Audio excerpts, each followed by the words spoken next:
13th was just any, for me, it was any normal day. It was, I believe, a Tuesday, because on the day before, I traveled to Manila. That was 12. I remember very well. That was the first time I saw Tito Edgar and Tita Chit. And I always remember that day because Tito Edgar was my political opponent at the time. And that was the first time we finally, had a chance to talk on the airport. And to give me a chance to talk more, I invited them for a ride so that I can bring them to their hotel. That's why I don't forget that date, November 12th. So, and the next day, of course, November 13th was a normal day. For me, it was a normal day. I never expected anything. Yeah. Moments before the blast, as I was getting out of the lobby, the reason why I was late was Congressman Pablo Garcia of Cebu asked me to wait a while because he will deliver a speech which he would like me to listen to. So, while Congressman Arnaiz and Congressman Jocelyn Gretchen was asking me to go with them for dinner, I already said yes to Congressman Garcia, and I have to, be with him during his speech. That's why I went out late into the night, and there were a few congressmen left. But I remember when I got out was that Congressman Akbar, the target, was also getting out of the South Lounge, and with me was Congresswoman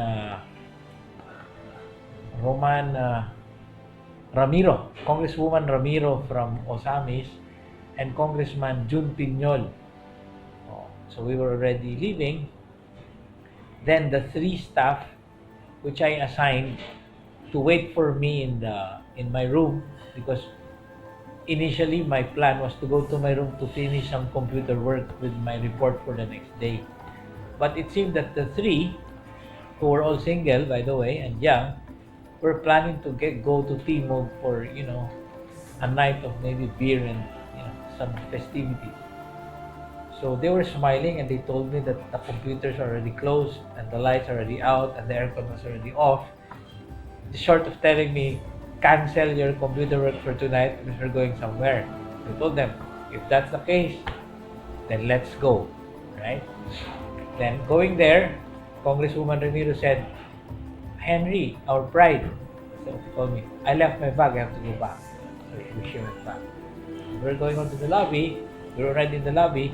Congressman Jun Piñol told me, Pryde, I have to go to the restroom. Kay-kayon ko na siya. Sorry, out siya. So, what I was here, 6 meters to my left was sila Congressman Akbar and his group. And with me was, my group, the three staff that I told you about. Maan, Percy, Shaton, and Dennis, my researcher.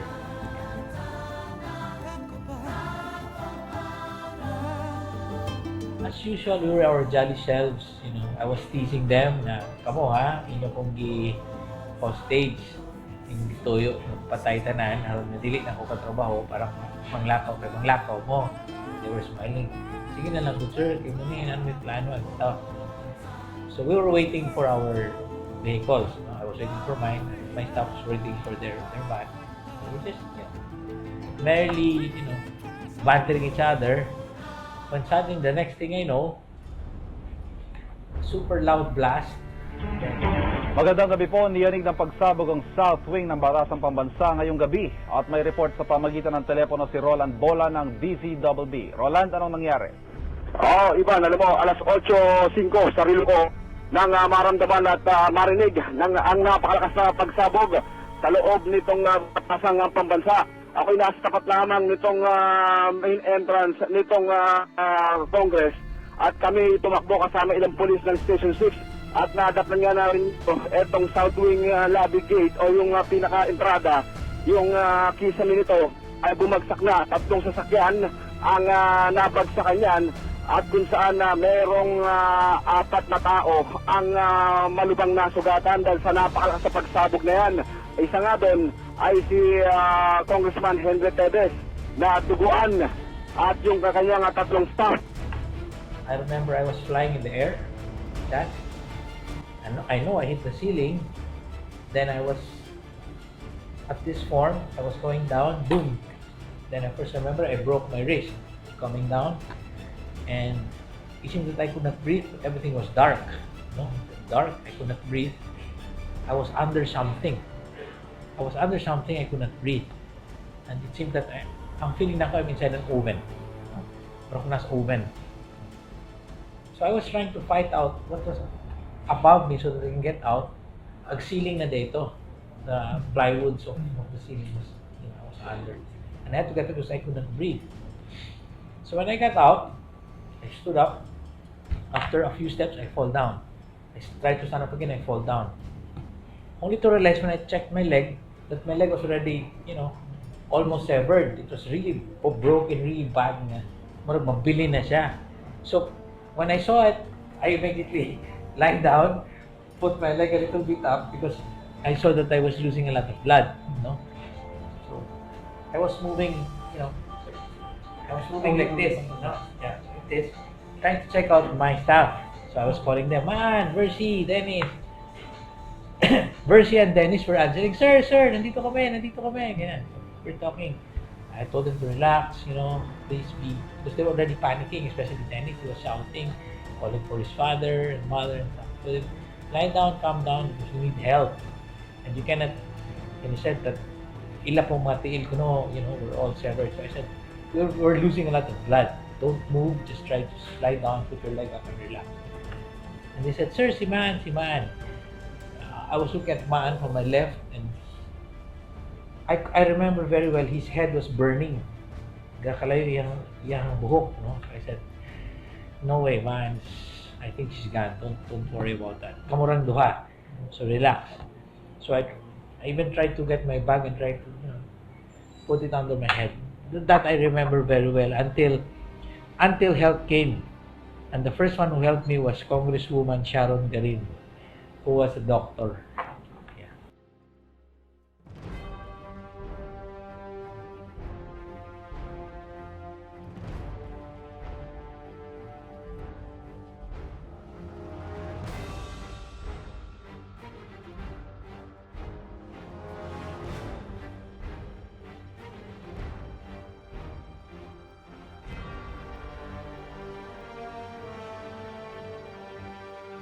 I was conscious. I was really conscious.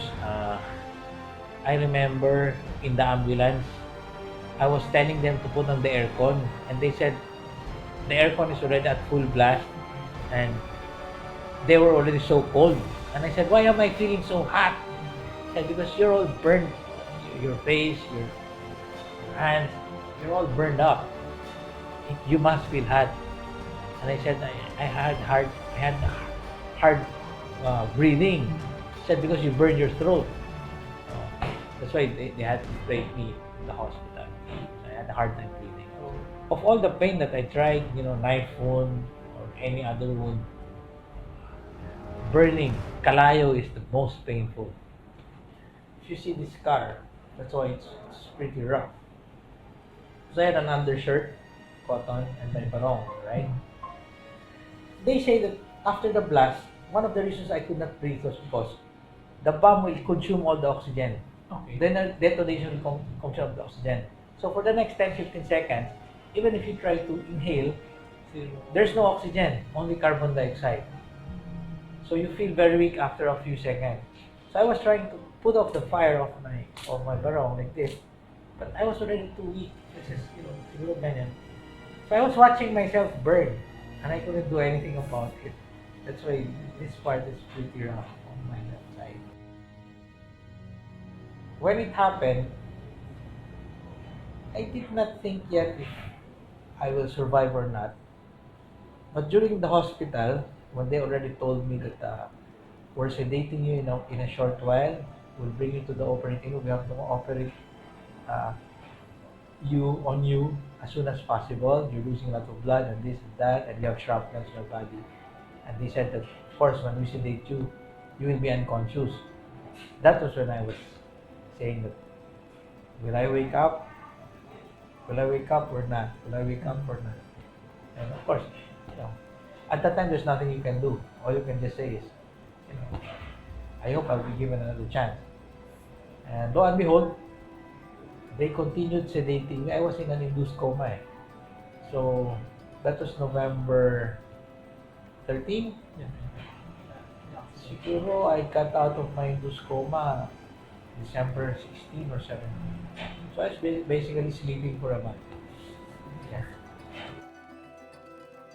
I was feeling bored and I didn't want na if I go back, because they told me to go back by August, I wanted to go back right away. Even if I was on a wheelchair, I said, if I go back in August, they might have done so many things already that I will be out of touch. Or projects of mine and other projects of the local, district, I might not be able to fight for it and I will not know what will come in or what will not. So I wanted to make sure that I am still on top of my work. But at the time, I went in for 3 days, then I will rest for 11 days, then I'll go again for 3 days, then I'll rest again for 11 days. That was what happened. So every 2 weeks man, I went to duty for 3 days. Then I came home and I took all the rest of the days off to completely rest because those 3 days were really tiring. Because I could not go at the time our hands were sticking. I could not hold a spoon. I could not clean myself. I could not even hold the newspaper. Everything you do really is a chore. So just that one day is already too much work for me. It was already exhausting. So that 3 days was good enough, and I rested for the next 11 days so that I can make it to the next 3 days.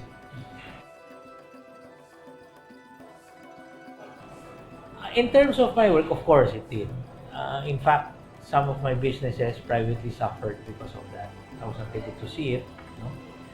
But in general, after it happened, it made me more patient. Slowing down and being patient are two different things, right? Before I was very aggressive. Before that bombing, I woke up, starting with my HTCI days. I woke up at 4:30 or 5. I jogged. At 6:30, I was already having breakfast with some of my people meeting. At 8, I was in the mill. Up to 7 in the evening. At 7 in the evening, up to 11 in the evening, I was ready with my AVT group, my personal business. So I slept at 12. I woke up again at 5. Monday to Saturday. Then on Sunday, I had a meeting with my grandfather to report about the mill Sunday morning. So virtually that time, my break was only Sunday afternoon. That was really my schedule. And if someone in my group, especially within my car, complained, we had a box of vitamin E, Kirkland. I said, inom ra mo diya, hindi mo ko yun. Ana. And I was also impatient. This is what I mean by what happened after. After what happened, I learned to be more patient. I learned to be more calculated in my decisions. If I see something, I breathe 10 times first. I think about it really well. Then I decide. Before then, if I go to a place and I had a flat tire, I would be angry already because I'll be late for that event. But after it happened, when I go to a place and I have a flat tire, my way of thinking is, maybe may disgrasya sa unahan and my flat tire will save me from that disgrasya. So it changed my perception, and of course it made me more patient. Patient, siguro ka ng patience.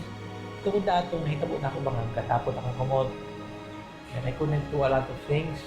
Then when they started repairing my hand, it took about 7 months to finish.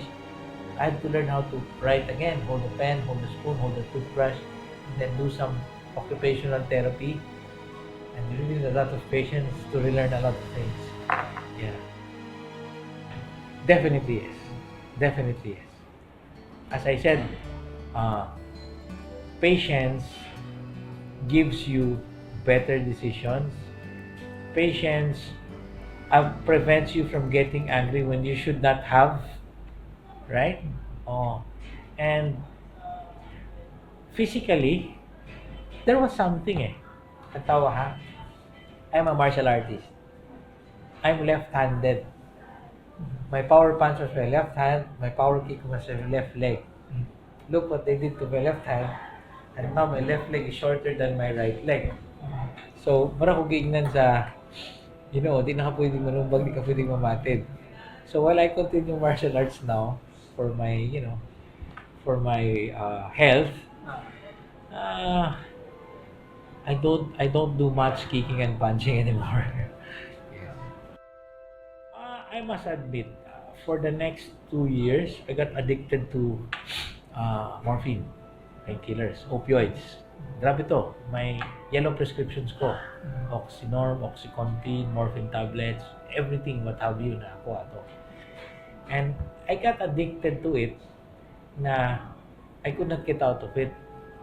So I promised myself, I said, 2010 elections, 2 years after, 2.5 years after, I said, after this election, I leave all my medicines and my recetas.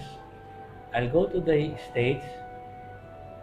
I'll sleep and eat and sleep, and I'll ask my mother-in-law to just let me be, to prepare food and put food on the table every time I wake up, then allow me to sleep again. And I did that. Right after elections, maybe 2 days after elections, I was already on board the plane. So when I reached my mother-in-law's place in Jersey, I told him, Mama, I have to get out of this addiction to painkillers. Please allow me to sleep and eat.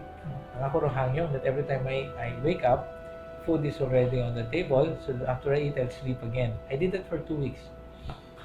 On the third week, I was already well. When you know that there were some good things or nice projects that you wanted to have done, and at that moment, you can never do because you're stalled in this hospital. It motivates you to get yourself well right away, and it motivates you to hope and pray na, tagaan akong chance, ani. Ako itong buhaton. Ano ba? And if I'm given a chance, I really do it. As of now, there are things that I am doing that is just a way of fulfilling what I promised, even if I promised it silently. Na if only I am given a chance, I will really do this. But there's one thing that I have not done yet. I promised to put up an orphanage combined with my mother after that what happened. That's one of the things I have not done yet. But I think I have already been given the chance. Give it a few years, I'll build my own orphanage. A model orphanage wherein I will also be the one to put the daily curriculum so that the products will really be responsible Filipinos. Those are one of the promises that I did silently that I have not done yet. But on the others, I think I already have. Yes.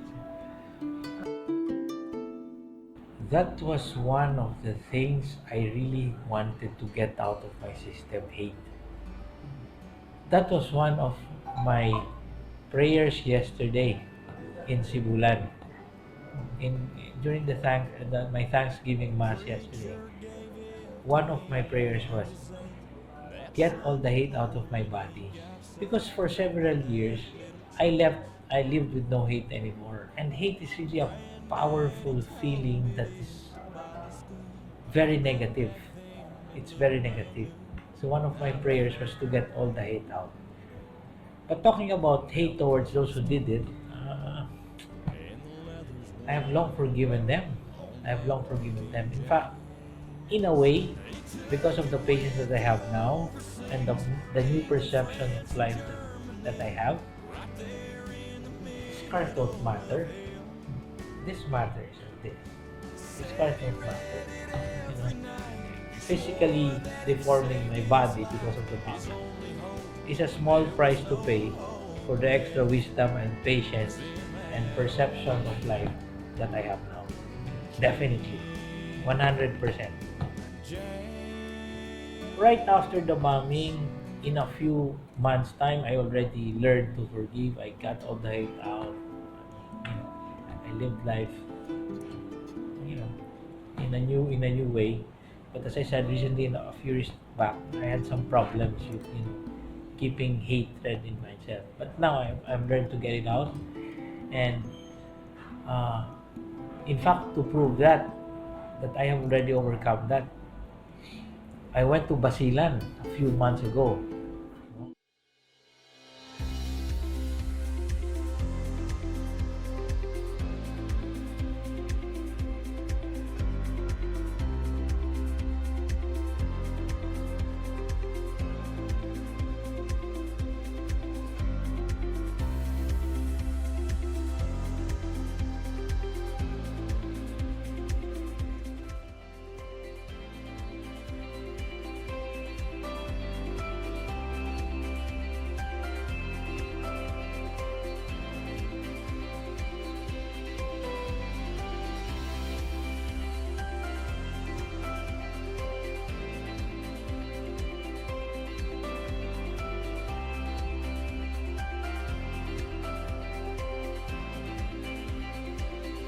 Basilan, one of the people there in Basilan was the target of that bombing, which caused my accident. And the perpetrators were also from Basilan, right? So, as a statement that all is forgiven and we have moved on, I visited, you know, uh, people in Basilan who were perceived to be connected to the bombing, victim and suspect. I had been friends with them. I tried to build a sisterhood with Basilan and Bayawan City, and hopefully in the next few months we'll be helping each other with our rubber industry, in which we can learn a lot from them. And in a few months back also, I will invite them back here so that people can see that from such ugly incident that we abhor, something good can happen and friendships can still flourish, and two peoples can still, be successful and be happy in spite of, the tragedy that started, this relationship.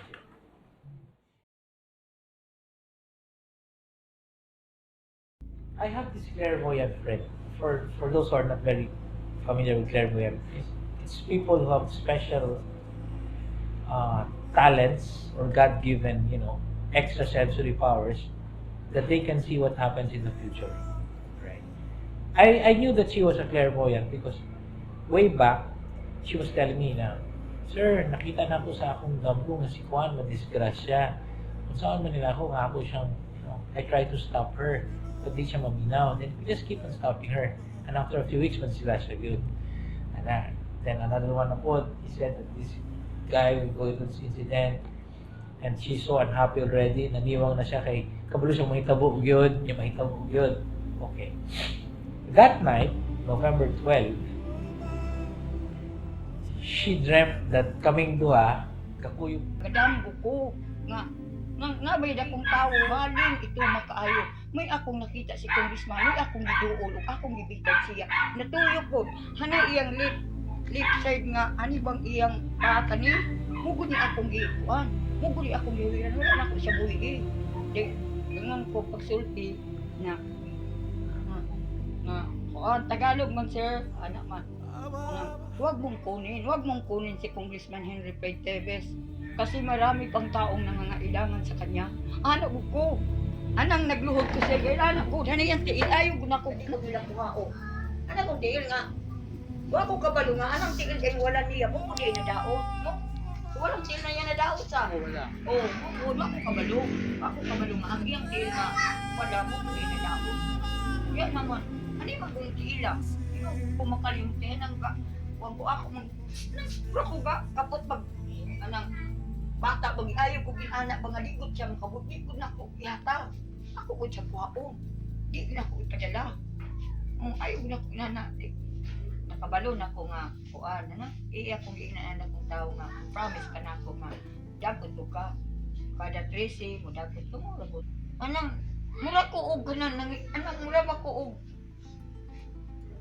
anang dili ko kasabot sa akong bati nga mura ko ganang na kuan bagod kay ang akong damo ko mura tinuod gud dili gud laman istorya ka nakita gud nako siya kita gud siya nako sa akong damo anang ayo na ako siya halog ba nga ang iyang lip side nga tiil mo puy na ko o gud na paglimbuyok niya gin ana na nakita na ko ni usok ba maitim na usok kita ko Tagalog man dito yung bunga ko gikan Manila na ko ba na may ko ba na ako di dayon sa bukaw ko ko sa bukaw ni nana ano naman kay Juan si Juan si congressman yung nagikuha sige kuha basta tulo ka tao nga dagko ilang ikuha siya gadam gura ka siya dili at nakita na ko sa akong lamgo nga to si Bulan pero kung may sultis na kung matas si Bulan at 3 a.m. they were already in the street waiting for the sheriffs to come and nga to si Bulan in fact na po yung mga amiga nakita sila dito nga tigsimba pa mo dire karon na may nakita ninyo hindi siya wala ra madagkot ra so dagkot sila nang-ID sila so pagpauli niya ang iyang feeling okay na I made the deal na dagkot ko iuli so yung feeling okay na to kaya na may sabot not like her other premonitions na may tabok yun then it happened that night so she cried and cried and from that day until I came home she went to Sibulan every day and lit 13 candles until I came home pagpauli na ko ang una niyang giling akong tiil pagkita niyan sa kining tiila kay hapit na butol muni last na ko nuguntan unang ako ko siya gisubihin lang ko niya nalipay bubuta ko wala ko istorya ko niya pagmuhilak sa tubangan na rabay ang mama na po yung papa ko niya na mo gud na makapil bakag inana ulag dili niya mo di ba nimo matakos na imong kalipay ba na natuman imong pangandoy natuman na ko na kung pangandoy kung kanang ako kung saan ni Lord na ako giugan si kuan na Sir Henry natuman ko and after that every June 13 and November 13 and other 13 days when she's available she goes to my house at 6 in the morning and tells me to go to Sibulan to light a candle and if mayin ko niyang dili ko kaadto mga siya ako 13 pesos kaya yung galit of 13 candles kaya light para na ako and she always tells me one of these days magkuyog gagunta sa Sibulan nga kanang kitang duha gadungan and it happened last November 13 after 10 years gitawagan siya ako the day before niko nang buboy ari ako Sibulan Church alas 6 magkuyog ka so that was the first time after 10 years na kaming duhay gadungan pasalamat di nagpasalamat mo ko kayo ni kuan Sir Henry atong higayon atong Lunes nga nag-wish ko nga ana mo simba ko ning kung naaragoy time nga anang magkauban ba magsama-sama na simba dito ginatuman na po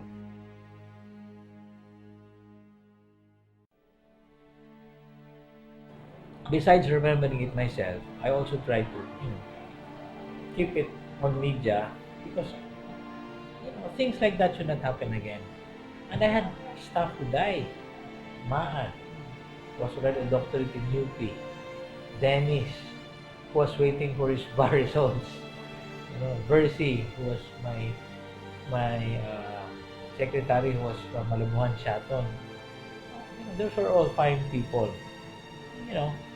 we must give justice to what happened to them making people remember that things this ugly should not happen because it wastes away precious lives of people who could have served our country more. They were all very good public servants. That's why on occasions like this, I try to make everybody remember so that it will not happen again.